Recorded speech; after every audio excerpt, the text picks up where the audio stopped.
लेकर के आप लोग इधर उधर का चक्कर लगाएंगे कि नहीं साहब गांव के घर नजदीक किसी विद्यालय में मेरी नियुक्ति करवाइए?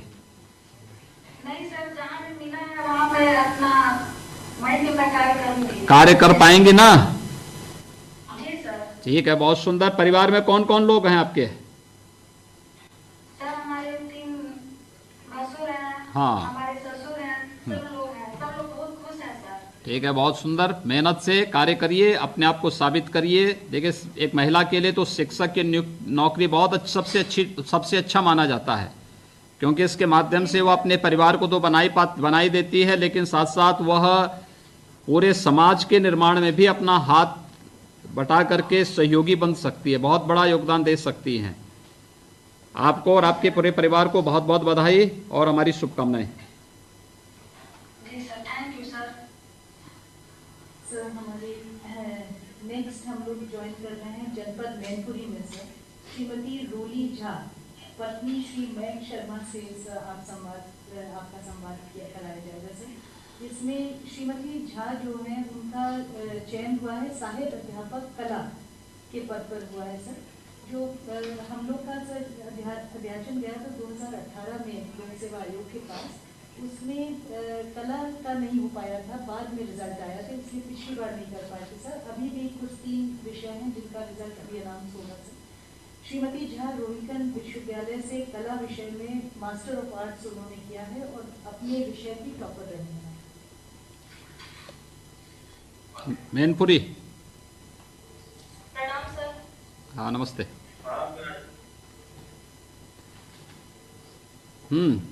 रोली जी, कैसी हैं आप? महाराज जी अच्छी हूँ, आप सही हो? बिल्कुल ठीक हैं, इसीलिए तो आपसे संवाद बना पा रहे हैं। जी जी। आपका चयन सहायक अध्यापक के रूप में हुआ है, जी कैसा लग रहा है आपको? सब बहुत अच्छा लग रहा है और आपसे बात हुई, ये भी बहुत सौभाग्य की बात है। आपके परिवार के लोग खुश हैं कि नहीं हैं? सर दोनों लोग खुश हैं, यहाँ के भी और मैं पहले मरीज में थी। हाँ। शालीमार रामपुर से उसको दोनों तरफ के लोग खुश हैं। ठीक है, बहुत सुंदर। एक तो आपके परिवार के सदस्यों को, आपके मायके वालों को भी और ससुराल वालों को भी, दोनों को एक तो बधाई।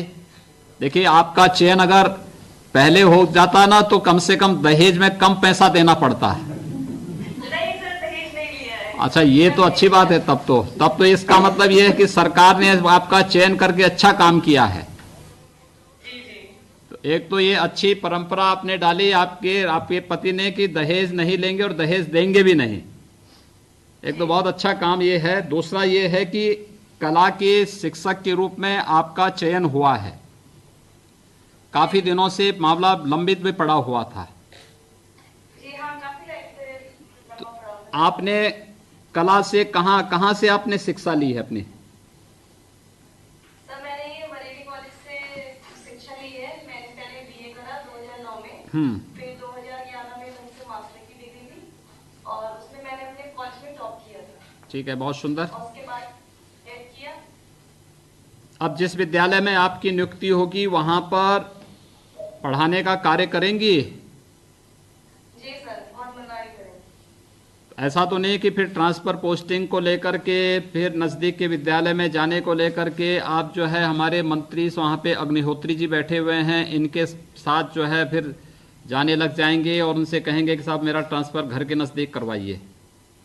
नहीं सर, ऐसा नहीं करेंगे। देखिए, चयन की प्रक्रिया के साथ जो ये पारदर्शी व्यवस्था बन रही है, आपने देखा होगा कि ये नियुक्ति की प्रक्रिया में किसी भी व्यक्ति को सिफारिश की आवश्यकता नहीं पड़ी, न सिफारिश की आवश्यकता पड़ी है, न कहीं लेन देन की आवश्यकता पड़ी है। और ये इसलिए क्योंकि अच्छे लोगों को जब आप लोग चुनते हैं तो वे अच्छे लोग सरकार के साथ मिलकर के एक अच्छी और पारदर्शी व्यवस्था बनाने में अपना योगदान देते हैं। और यही कारण है कि पेपर कहाँ सेट हो रहा है, कहाँ पर पेपर को कौन सा ग्रुप कहाँ पे जाना है, ये कोई जानकारी न मुख्यमंत्री को होती है, न मंत्री को होती है, न विभागीय सचिव को होती है, न किसी डायरेक्टर को होती है, न किसी भी अधिकारी को नहीं होती है। सर मेरा पेपर गाजीपुर में हुआ था, बरेली से गई थी, तो बहुत दूर था। वही कह रहे हैं ना। देखिए, पूरी वो हर एक चीज को गोपनीय रखा जाता है और ये पारदर्शी व्यवस्था योग्य छात्रों के लिए जहां महत्वपूर्ण है, हितकर है, वहीं प्रदेश में अच्छे और प्रतिभाशाली लोग हमें चयन करके नौकरी में मिलते हैं। तो शासन की एक ही अपेक्षा होती है कि वे लोग पूरी योग्यता और पूरी क्षमता के साथ प्रदेश के विकास में अपना योगदान दें। आप लोग जब मेहनत के साथ बच्चों को पढ़ाएंगे तो ये भी प्रदेश के विकास में आपका योगदान है। विकास का मतलब केवल सड़क, बिजली, पानी नहीं होता है। अपनी अपनी ड्यूटी को कर्तव्यों के साथ ईमानदारी से निर्वहन करना, ये भी विकास में सहभागी बनना है और उस विकास की प्रक्रिया के साथ जुड़ने का एक हिस्सा समाज का हर व्यक्ति बन सकता है। और इस दृष्टि से आज आपके चयन के लिए मैं आपको बहुत बहुत बधाई देता हूं। मेरी शुभकामनाएं आपको और आपके परिवार के सभी सदस्यों के प्रति। धन्यवाद। धन्यवाद सर। अब हम लोग कनेक्ट करेंगे वाराणसी में, जहाँ पर श्रीमती अर्चना पांडे, पत्नी डॉक्टर सचिन तिवारी, BHU वाराणसी में निवास करती हैं। इनका प्रवक्ता चयन हुआ इनका प्रवक्ता संस्कृत के पद पर, और इन्होंने बहुत सारी किताबें भी लिखी हैं और बहुत सारी अंतर्राष्ट्रीय, राष्ट्रीय संगोष्ठी और कार्यशालाओं में भी प्रतिभाग किया है। वाराणसी, डॉक्टर अपर्णा पांडे। भवत्या किम नाम? सुंदरम, अति सुंदरम। आप बताइए अर्पणा जी, आपका चयन हुआ है संस्कृत प्रवक्ता के रूप में। आपके परिवार के सदस्य कैसा अनुभव कर रहे हैं? सर, हमारे परिवार के सदस्य बहुत ही सुख का क्षण है यह हमारे परिवार के लिए सर। जो हमारे पिताजी की संस्कृत हमको जो प्राप्त हुई है वो विरासत के रूप में प्राप्त हुई है। और हमारे माता जी भी अध्यापिका है, हमारे पति भी जो है वो अध्यापक है। आज हमारे लिए बहुत गौरव का दिन हो रहा है कि हम यहाँ उपस्थित आपके समक्ष वार्ता कर रहे हैं। और प्रवक्ता के रूप में हुआ है, आप सीधे लेक्चरर के रूप में आपका चयन हुआ है इसमें। जी जी सर। तो आपके लिए तो आगे बढ़ने की ढेर सारी संभावनाएं, और संस्कृत के क्षेत्र में तो बहुत सारी संभावनाएं वैसी भी रहती हैं। जी सर, बस आशीर्वाद दीजिए, इससे धीरे-धीरे उन्नति वृद्धि करते रहें। लेकिन संस्कृत में समस्या ये होती है कि विद्यालय जाने की स्थिति कम ही लोगों की हो पाती है। आप ऐसा तो नहीं करेंगे? नहीं सर, हम अपनी पूरी ईमानदारी, निष्ठा से विद्यालय को जाएंगे। बहुत सुंदर। आपने कुछ कार्य भी किया है। जी सर, हमने अन्य संगोष्ठियों में संभाग किया है। अभी मेरी हाल ही में कुमार संभवम प्रथम सर्ग पे महाकवि कालिदास की जो पुस्तक है, उस पर हमने अपना प्रथम सर्ग पे एक टीका लिखी है। ठीक है, सुंदर, बहुत सुंदर। चलिए, संस्कृत के प्रवक्ता के रूप में आपके चयन के लिए आपका अभिनंदन, और आपके माध्यम से अन्य बालिकाएं भी संस्कृत पढ़ने के लिए अपने को तैयार करेंगी और इस फील्ड में अच्छा कार्य कर पाएंगी। देखिए, काशी हिंदू विश्वविद्यालय में उत्तर प्रदेश सरकार ने वैदिक विज्ञान केंद्र भी एक स्थापित किया है। जी सर, वहाँ की कार्यशाला सर हमने उपस्थिति उसमें की है कार्यशाला में। देखिए, संस्कृत में जो संभावनाएं हैं, उन संभावनाओं के शोध का एक महत्वपूर्ण केंद्र बन सकता है वह स्कूल में या कॉलेज में अपने सामान्य पठन पाठन के कार्यक्रम के साथ संस्कृत के उन गूढ़ रहस्यों के बारे में जानकारी लेना, उन लोगों के साथ, अपने परिवार के सदस्यों के साथ या वहाँ पे जो लोग कार्य कर रहे हैं, अगर उनके साथ आप लोग सहभागी बन पाएंगे तो ये संस्कृति की भी और देश की भी बहुत बड़ी सेवा हो सकती है, बहुत बड़ा कार्य हो सकता है ये। आपको और आपके परिवार के सभी सदस्यों को बहुत बहुत बधाई। जी सर, धन्यवाद।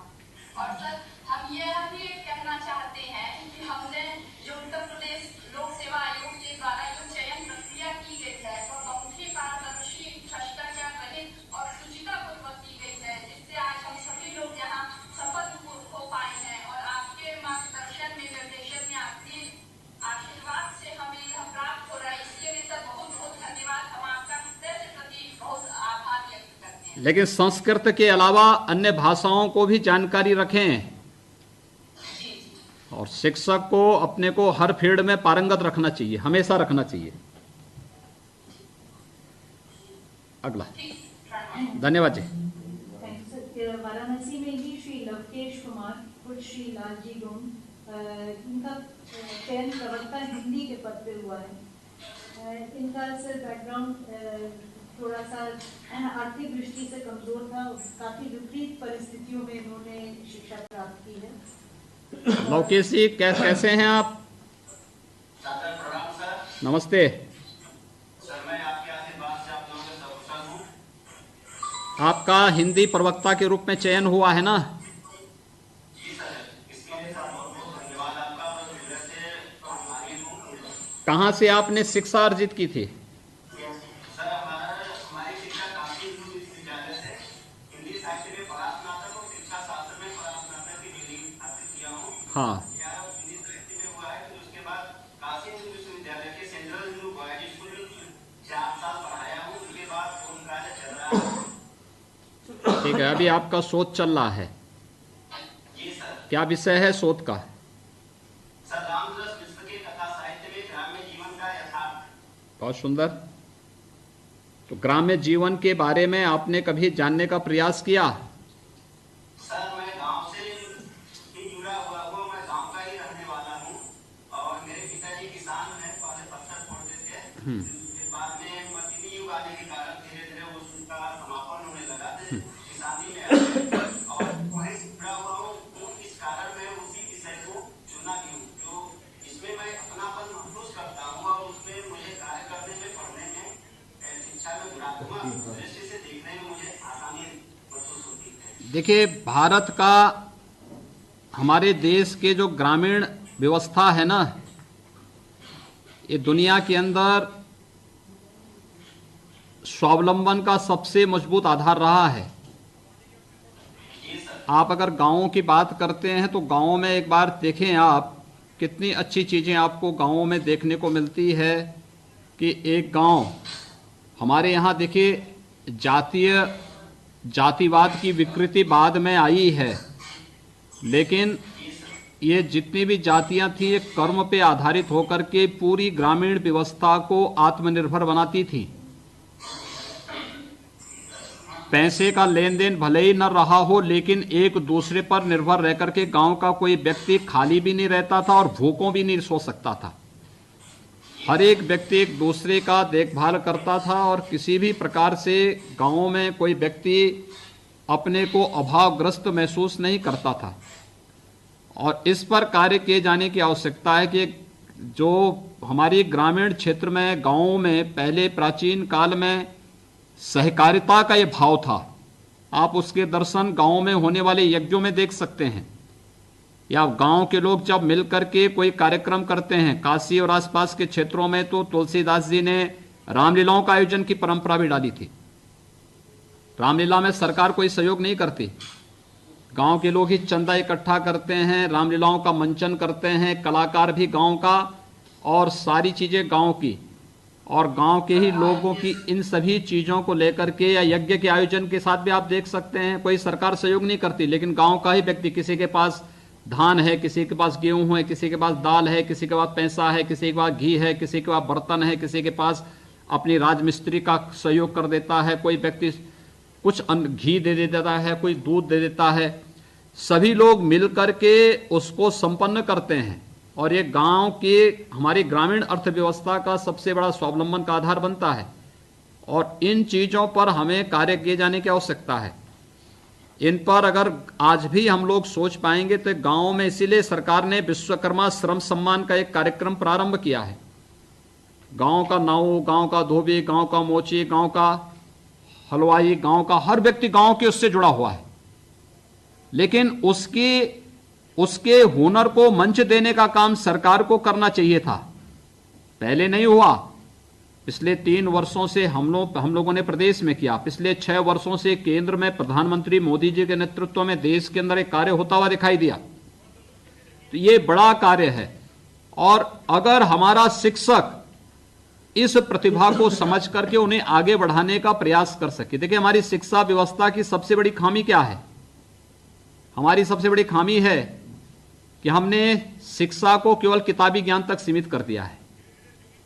व्यवहारिक ज्ञान से उसका कोई संबंध नहीं रहा, और इसका परिणाम क्या है कि एक बड़ी वैसी स्थिति पैदा हो जाती है। शासन की नीतियों के साथ, शासन के कार्यक्रमों के साथ हम अपने विद्यालय और अपने कॉलेजेस को या विश्वविद्यालय को जोड़ ही नहीं पाते हैं। हमारे पास कोई भी एक शिक्षित नौजवान जब सामने आता है, हम उससे पूछते हैं कि भाई क्या कर रहे हो, तो कहता साहब कुछ नहीं। वह शासन की योजना है, अगर उसको अपना कोई स्टार्टअप शुरू करना है तो उस स्टार्टअप की पॉलिसी के तहत वह व्यक्ति आवेदन करके अपने स्टार्टअप को तैयार कर सकता है। प्रधानमंत्री मुद्रा योजना में मुख्यमंत्री ग्रामीण स्वरोजगार योजना के अंतर्गत वो अपने रोजगार को आगे बढ़ा सकता है। वन डिस्ट्रिक्ट वन प्रोडक्ट में अपनी किस्मत को आगे बढ़ाने का काम कर सकता है। लेकिन इन योजनाओं की कोई जानकारी उसको नहीं होती, और मुझे लगता है योग्य शिक्षक को चाहिए अपने पाठ्यक्रम की जानकारी होने के साथ साथ शासन की नीतियों और शासन के कार्यक्रमों की जानकारी होना, और फिर बच्चों को भी उसके बारे में अलग अलग प्रकार से बताने का प्रयास करना। ये काम कर देंगे तो एक बहुत बड़ी संख्या ऐसी है जिन नौजवानों को हम स्वावलंबन की ओर अग्रसर करने में योगदान दे सकते हैं, या गांव में भी हम इस कार्य को बहुत अच्छे ढंग से आगे बढ़ा सकते हैं। गांव के लोगों को बता सकते हैं, मैं गांव के नाव को बता सकते हैं कि भाई आपके लिए विश्वकर्मा श्रम सम्मान में शासन की एक योजना है, या गांव के राजमिस्त्री को, या गांव के धोबी को, गांव के नाव को, या गांव के मोची को, या किसी भी ऐसे व्यक्ति को कि आप इसमें ट्रेनिंग लीजिए, स्किल डेवलप करिए, सरकार आपको सर्टिफिकेट देगी, मानदेय भी देगी, और फिर आपको इस दिशा में आगे बढ़ने के लिए जिस दौरान आप ट्रेनिंग लेंगे उस दौरान एक निश्चित मानदेय भी सरकार देगी, बाद में टूल किट भी उपलब्ध कराएगी, फिर बैंक से लोन देने में भी योगदान देगी।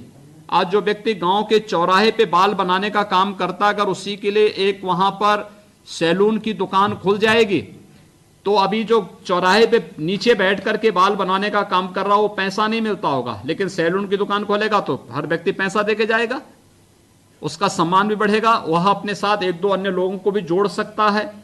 ये चीजें जो है, हमेशा इस बात खाना बदोश जिंदगी से विकास नहीं हो सकता है। एक प्लानिंग से, एक सिस्टम के साथ जोड़ करके ही हम विकास को आगे बढ़ा सकते हैं, और ये कार्य बहुत अच्छे ढंग से हो सकता है बशर्ते शासन की योजनाओं और कार्यक्रमों के साथ हमारी शिक्षण प्रशिक्षण संस्थाएं जुड़ जाएं, और फिर हम शिक्षा को, एक शिक्षक के समय को हम केवल उतना तक सीमित ना रखें कि मेरा समय 10 से 4 ही है। एक शिक्षक 24 घंटे का शिक्षक होता है, जिंदगी भर का शिक्षक होता है, और जब इस क्षेत्र में आए हैं तो पूरी ईमानदारी और पूरी तन्मयता के साथ कार्य करने के लिए अपने आप को तैयार करना पड़ेगा। तो एक आदर्श शिक्षक के रूप में जनता का, समाज का सम्मान आप लोग पा पाएंगे। और मुझे लगता है, मैं आपको विशेष रूप से धन्यवाद दूंगा कि एक ग्रामीण पृष्ठभूमि में और एक गरीब परिवार से जुड़े होने के बावजूद आज आपका चयन एक लेक्चरर के रूप में हो रहा है। आपका शोध का विषय भी ग्रामीण अर्थव्यवस्था है, तो इन सभी चीजों को लेकर के आप बेहतर तरीके से कार्य कर पाएंगे। लवकेश जी, आपको और आपके परिवार के सदस्यों को बहुत बहुत बधाई। सर, मैं अपनी तरफ से सर बहुत बहुत धन्यवाद सर। और मैं आपने जो कहा सर, मैं उसके व्यवहारिक किताबी ज्ञान को व्यवहारिक ज्ञान से जोड़ने का पूरा यथासंभव यथाशक्ति प्रयास करूंगा, और मैं अपनी क्षमताओं का पूरा योगदान बच्चों को देने में के लिए तत्पर रहूंगा। और मैं आपका हृदय से आभारी हूँ। जो हम लोग की नियुक्ति चयन प्रक्रिया हुई है, यह चयन प्रक्रिया सर इतनी पारदर्शिता के साथ यदि नहीं होता तो शायद यहाँ पर मेरा चयन नामुमकिन रहता, हम जैसे विद्यार्थियों का, गरीब परिवार के लोगों का। इसलिए सर, इसके लिए आपको बहुत बहुत धन्यवाद और हृदय से आभारी हूँ हम सभी परिवार की ओर से। धन्यवाद जी, बहुत बहुत धन्यवाद। सर, अगला अभ्यर्थी हम लोग का है श्री अजय प्रकाश मौर्य, अयोध्या जनपद से हम लोग कनेक्ट होंगे। सर, श्री अजय प्रकाश मौर्य पुत्र श्री गुरदीन मौर्य, ये सर बहुत बहुयानी प्रतिभा के व्यक्ति हैं, जिनका चयन अभी प्रवक्ता भौतिक विज्ञान के रूप में माध्यमिक शिक्षा विभाग में है। इसके पहले ये डायट के प्रवक्ता के रूप में भी चयनित हो चुके हैं, लेखपाल के पद पे भी कार्य कर चुके हैं और इनका चयन सहायक अध्यापक विज्ञान के पद पर भी हो चुका है। अजय प्रकाश, अजय जी जी सर। नमस्ते, कैसे हैं आप? सर बढ़िया हूँ। तो आप तो लेखपाल की नौकरी कर चुके हैं। लेखपाल का मतलब यमराज को भी अब छकाने की क्षमता आप में आ चुकी है। जी नहीं सर। तो शिक्षक के रूप में तो आपका जो है बहुत बड़ा रोल अब आपको आगे बढ़ाना है। जी मैं भरपूर कोशिश करूंगा कि मैं अपने कर्तव्य का पूरी तरह से पालन कर सकूं। चलिए, बहुत सुंदर। लेखपाल के रूप में कितने दिन काम किया आपने? सर मैंने 1 साल काम किया था। लेकिन लेखपाल के रूप में चयन होने के बाद तो व्यक्ति फिर शिक्षक बनना नहीं चाहता फिर तो। नहीं सर, मेरी प्रतिबद्धता भौतिकी विषय के साथ थी। बहुत सुंदर। मैं हमेशा शिक्षक था। बहुत सुंदर। नहीं, विषय तो आपका बहुत अच्छा है कि आपने भौतिकी विषय के रूप में और आज प्रवक्ता के रूप में, लेक्चरर के रूप में आज आपका जो है चयन होकर के आज आपको नियुक्ति पत्र प्राप्त हो रहा है और अयोध्या जैसे जनपद में आपको ये सौभाग्य प्राप्त हो रहा है। और वहाँ पे वहाँ के जनप्रतिनिधि श्री वेद प्रकाश जी के हाथों आज आपको वहाँ पे, वहाँ के हमारे अन्य जो विधायकगण हैं इनके हाथों आपको वहाँ पे नियुक्ति पत्र प्राप्त होने जा रहा है। लेकिन आपका जो है सचमुच आप बहुमुखी प्रतिभा के धनी हैं कि डाइट के प्रवक्ता के रूप में, सहायक अध्यापक के रूप में, फिर लेखपाल के रूप में काम आपने किया।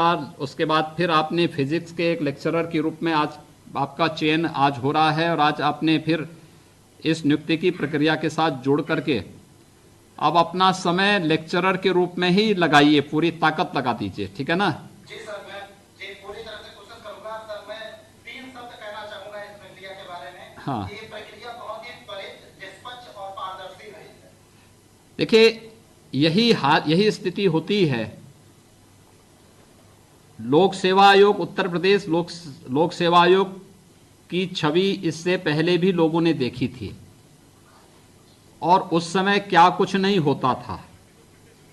अरे आपका तो डाइट के प्रवक्ता के रूप में, लेखपाल के रूप में और सहायक अध्यापक के रूप में चयन हो चुका था, तो आपको उतनी परेशानी नहीं होगी। लेकिन उन गरीब छात्रों को पूछिए जिन बेचारों ने नौकरी के लिए, जिनके माँ बाप ने अपनी पूरी ताकत लगा दी, अपने पूरे जीवन भर की कमाई उन पर लगाने का प्रयास किया, अपने स्वयं की सुविधा की चिंता किए बगैर अपने बच्चों की पढ़ाई में अपना पैसा खर्च किया, लेकिन उनके समय में, पिछली सरकारों के समय में नौकरी आती नहीं थी और आती थी तो उसके साथ तमाम प्रकार के ताम झाम लेकर के आती थी और उसके बाद किसी भी योग्य और गरीब बच्चे का चयन नहीं हो पाता था। आज इतने पारदर्शी तरीके से लोक सेवा आयोग काम कर रहा है और त्वरित गति से इस कार्यक्रम को आगे बढ़ाने का कार्य हो रहा है। ये इसलिए संभव हो पाया है क्योंकि जनता ने उस प्रकार के जनप्रतिनिधि चुने हैं और उस प्रकार के जनता ने जब जनप्रतिनिधि चुन करके भेजे, उन जनप्रतिनिधियों ने उस प्रकार की सरकार बनाई है जो सही ढंग से काम कर सकती हो, रिजल्ट दे सकती हो। और उसका परिणाम है कि आपको भी देखो कितने, यानी कहां से चयन की प्रक्रिया के साथ आप जोड़ रहे हैं। लेकिन आपने हमारा एक लेखपाल कम कर दिया, लेकिन मुझे विश्वास है कि आप एक अच्छे प्रवक्ता के रूप में अपने को साबित कर पाएंगे और खासतौर पर फिजिक्स जैसे विषय को लेकर के आपने एक प्रवक्ता के रूप में आपका चयन हुआ है। अयोध्या जनपद के छात्र अवश्य आपकी प्रतिभा और आपकी जो है योग्यता का लाभ लेंगे। आपको और आपके परिवार के सभी सदस्यों को मेरी बहुत बहुत बधाई। सर, अब हमारे पास 6 अभ्यर्थी यहाँ पे इस कक्ष में मौजूद हैं सर, जिनको भौतिक रूप से या तो अंत में इसको कर दिया जाए बोल करके, क्योंकि और भी जनपदों में ये होना है ना। तो अनुरोध है सर कि अपने आशीर्वाद से सर हम लोग को लाभान्वित करें। उत्तर प्रदेश के अंदर शासन में मेरे वरिष्ठ सहयोगी उप मुख्यमंत्री डॉक्टर दिनेश शर्मा जी, विभाग की राज्य मंत्री और वह भी अध्यापक ही रही है श्रीमती गुलाब देवी जी, विभाग की अपर मुख्य सचिव श्रीमती आराधना शुक्ला जी। अपर मुख्य सचिव सूचना श्री नवनीत सहगल जी। प्रमुख सचिव मुख्यमंत्री कार्यालय श्री संजय प्रसाद जी। माध्यमिक शिक्षा परिषद से जुड़े हुए हमारे सभी अधिकारीगण और प्रदेश के विभिन्न जनपदों में आज के इस नियुक्ति पत्र वितरण कार्यक्रम में जुड़े हुए हमारे मेरे सहयोगी मंत्रीगण, माननीय सांसद और माननीय विधायकगण, नवचयनित प्रदेश के विभिन्न विद्यालयों के लिए प्रवक्ता और सहायक अध्यापकगण, हमारे प्रशासनिक अधिकारीगण, उपस्थित भाइयों बहनों, मैं सबसे पहले 436 प्रवक्ता और सहायक अध्यापकों के चयन की इस प्रक्रिया में नियुक्ति पत्र वितरण के लिए प्रदेश के माध्यमिक शिक्षा के मंत्री और उप मुख्यमंत्री डॉक्टर दिनेश शर्मा जी, श्रीमती गुलाब देवी जी और विभाग के अधिकारियों को हृदय से धन्यवाद देते हुए आप सभी को हृदय से मैं बधाई देता हूं। आप सबके प्रति मैं अपनी शुभकामनाएं देता हूं। मुझे बहुत सुखद अनुभूति हो रही है जब मैं बातचीत कर रहा था प्रदेश के नवचयनित प्रवक्ता और सहायक अध्यापकों से, उनके आत्मबल को देखकर, उनके आत्मविश्वास को देख करके, और स्वाभाविक रूप से आत्मबल और एक आत्मविश्वास हमारे लिए, प्रदेश के विकास के लिए एक बहुत बड़ी ताकत है। हमारा प्रयास रहा है, इसलिए 3.25 वर्ष के दौरान आज हमारी सरकार को 3 वर्ष 10 माह का कार्यकाल पूरा हो रहा है और 3 वर्ष 10 महीनों के इस कार्यकाल के दौरान हमारी सरकार का पूरा प्रयास रहा है कि बिना भेदभाव के शासन की योजनाओं का लाभ प्रदेशवासियों को उपलब्ध करवाया जाए। इसमें किसी के साथ जाति, मत, मजहब, क्षेत्र, भाषा के आधार पर कोई भेदभाव नहीं करेंगे। योग्यता और प्रतिभा को सम्मान देंगे। आरक्षण के नियमों का पालन करते हुए समाज के वंचित तबकों को आगे बढ़ाने के लिए भरपूर योगदान देंगे और खासतौर पर शासन के एजेंडे में गांव है, गरीब है, किसान है, नौजवान है, महिलाएं हैं, इन सब को ध्यान में रख करके हम शासन की योजनाओं को उन तक पहुंचाने का कार्य करेंगे। मुझे बताते हुए प्रसन्नता है कि 19 मार्च को हमारी सरकार के 4 वर्ष का कार्यकाल पूरा होगा और 4 वर्ष के कार्यकाल के पूरा होते होते हम 4 लाख नौजवानों को सरकारी नौकरी दे सकेंगे।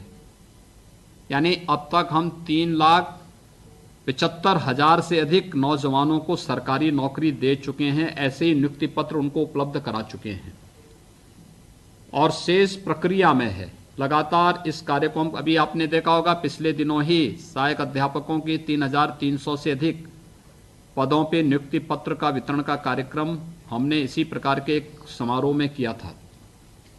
इससे पहले 69,000 बेसिक शिक्षा परिषद के शिक्षकों की चयन की प्रक्रिया को पूरा किया था। उससे पहले 54,000 की प्रक्रिया को पूरा किया था।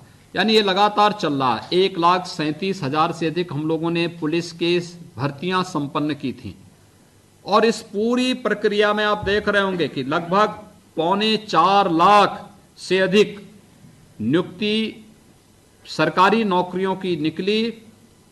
भर्ती की प्रक्रिया पूरी हुई, किसी को भी उंगली उठाने का अवसर नहीं प्राप्त हुआ क्योंकि प्रक्रिया पूरी पारदर्शी है। चयन की प्रक्रिया में कहीं कोई उंगली नहीं उठा सकता।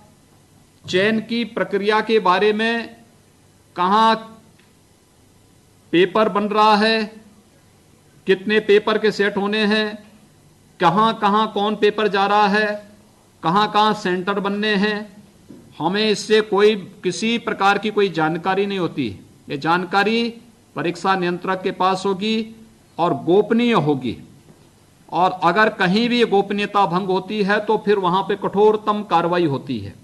कठोरतम कार्रवाई लोक सेवा आयोग हो, माध्यमिक शिक्षा चयन आयोग हो, उच्चतर शिक्षा चयन आयोग हो, बेसिक शिक्षा परिषद रहा हो या उत्तर प्रदेश भर्ती बोर्ड रहा हो, अधीनस्थ सेवा चयन आयोग हो या कोई भी इस प्रकार की प्रक्रियाएं हैं, सभी जगह उसी पारदर्शी तरीके से जहां हम सरकारी नौकरी दे रहे हैं, वहीं निजी क्षेत्र में भी ढेर सारी संभावनाओं को हमने आगे बढ़ाया है। यानी निजी क्षेत्र में भी अगर हम देखेंगे तो 15 लाख से अधिक नौजवानों को तो हमने सीधे नौकरी दी है, 1.5 करोड़ नौजवानों को हमने रोजगार के साथ जोड़ा है।